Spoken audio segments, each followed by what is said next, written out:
horrible. Fait longtemps que j'avais fait des gammes, mais c'est horrible, horrible, horrible. Pourquoi est-ce que les pianistes ont besoin de faire des gammes? Ils ont besoin de faire des gammes parce qu'ils veulent garder leurs doigts, l'agilité dans leurs doigts. Ils veulent garder une souplesse, une fluidité. Ils veulent surtout que les doigts soient déliés pour qu'au moment où ils vont interpréter les pièces qu'ils ont à exécuter, à ce moment-là, ça va bien se passer. Est-ce que nous, comme photographes, on pourrait aussi avoir des gammes à faire? C'est ce qu'on va regarder aujourd'hui. Et puis, je vais vous amener avec moi faire des gammes en quelque part.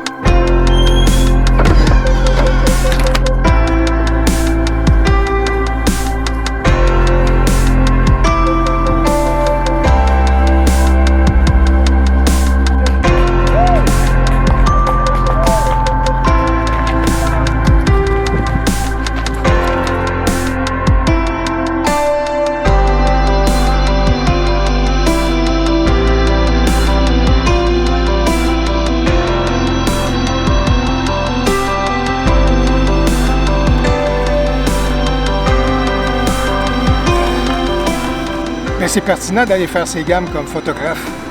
C'est pertinent parce que des fois, il y a des manœuvres, il y a des techniques que ça fait un bout de temps qu'on n'a pas faites. Et à ce moment-là, on va être rouillé. C'est pas parce qu'on veut recommencer à les faire que tout à coup, rapidement comme ça, on est capable de reprendre le rythme, si vous voulez. Alors, c'est pour ça que je trouve ça très pertinent d'aller faire ses gammes comme photographe. C'est ce que je disais tout à l'heure. Il faut revenir, se remettre dans la technique, se mettre à un endroit, dans une position où est-ce qu'on est capable de la pratiquer comme ça au moment opportun. À ce moment-là, non seulement cet exercice-là sera intéressant à faire, mais au moment opportun, où est-ce qu'on aura à le faire dans le contexte d'une commande, d'un contrat, etc., bien, à ce moment-là, ce sera quelque chose qui sera frais à la mémoire, qui sera frais surtout à notre mémoire musculaire, si vous voulez, et puis ça va nous permettre d'obtenir les résultats qu'on veut. Alors, l'été a été opportun pour la photo paysage, puis la photo animalière, évidemment avec Anticosti, où est-ce qu'on a fait une belle virée. Mais là, je vous dirais qu'au niveau du filet d'action, c'est peut-être là que j'ai ressenti un petit peu plus de rouille et puis que j'ai peut-être besoin d'aller faire de mes gammes. Alors, c'est pour ça que je me dirige à un endroit où est-ce que je sais que je vais avoir la possibilité de faire pas mal de filets d'action, surtout avec les vélos. Vous allez retrouver dans le descriptif de la vidéo ou encore juste ici en haut, un lien vers une vidéo que j'ai déjà faite sur le filet d'action, sur les techniques à utiliser. Mais juste pour vous faire part un peu de ce vers quoi je me dirige, je vais utiliser mon GX5, mon appareil compact, parce que je suis en ville, puis je veux utiliser un appareil qui n'est pas trop démonstratif, je vous dirais, comme ça je veux rester relativement discret.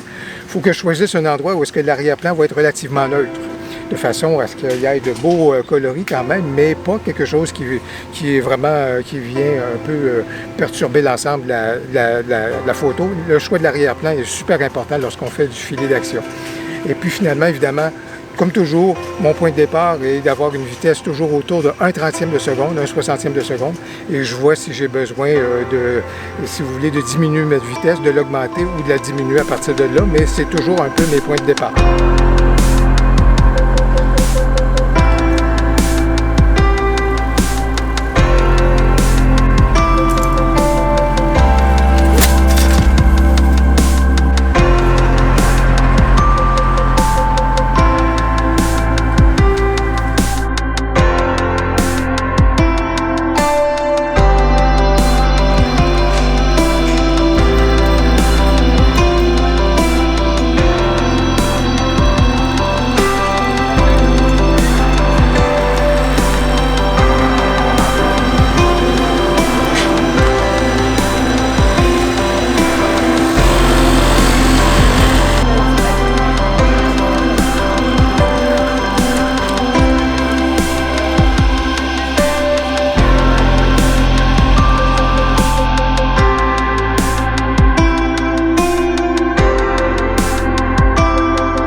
Eh bien, je m'apprêtais à finir cette vidéo au sujet d'une des gammes à faire au niveau de la photo quand j'ai eu l'idée et l'inspiration pour une deuxième gamme de photos à faire.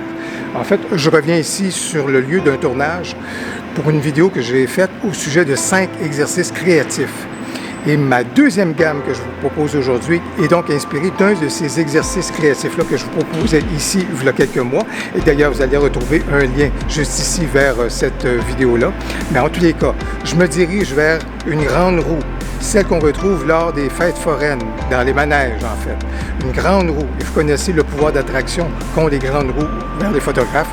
On s'y précipite puis on fait des photos actuellement qui sont fort intéressantes. Mais là, je vous amène à la grande roue qu'on retrouve au Vieux-Port de Montréal afin de pouvoir faire un exercice de prendre 10 photos distinctes de ce sujet-là. Voyez donc le résultat.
C'est pas mal nécessaire de faire ces gammes à l'occasion.